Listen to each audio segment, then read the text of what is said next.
Susanna Reid, 51, shared she and her mother Sue had been so desperate to say their final goodbyes to the Queen at Westminster Hall that they'd braved the enormous queues on Thursday. The Good Morning Britain host paid tribute to Her Majesty and detailed her experience on Twitter, describing it as a poignant moment in history. Evening, along with my lovely mum and her very good friend, I have just experienced a moment in history, witnessing the Queen lying in state in Westminster Hall.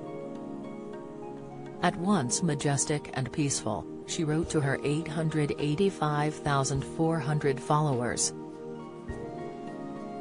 On Thursday, daytime queues had reached up to 5 miles long, even snaking past Tower Bridge, before dropping to 2 miles overnight.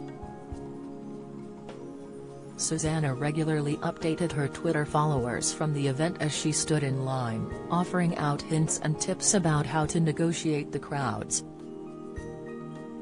She warned that security was confiscating all liquids, even at less than 100 milliliters, and advised followers not to take water with them. Don't carry too much in a bag, water is freely available and there are lots of cafes along the route, she explained. Also plenty of toilets. I put my phone on low battery mode and it lasted the entire time.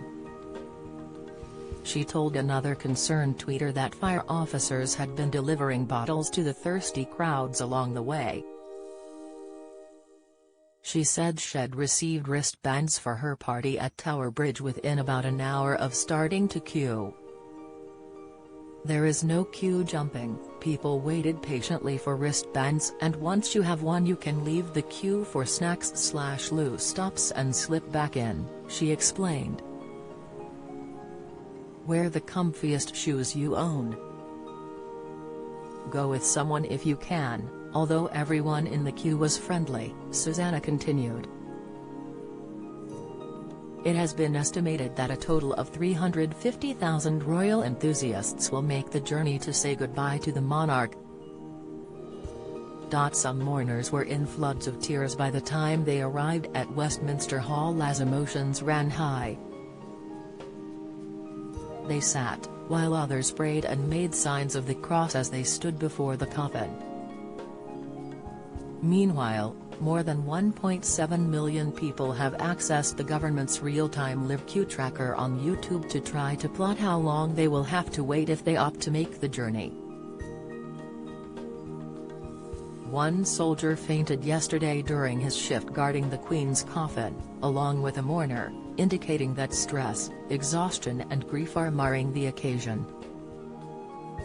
In spite of that, Susanna was clear that her experience had been worth the 7-hour wait as the presenter was pictured inside Westminster Hall.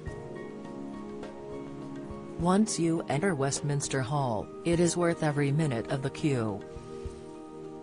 Utterly magnificent. Quiet. Respectful.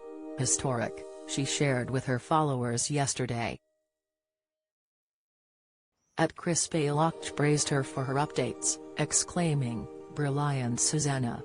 Thanks for all the heads up you've given. Historic event and people would want to know these things before taking it on. Especially the elderly."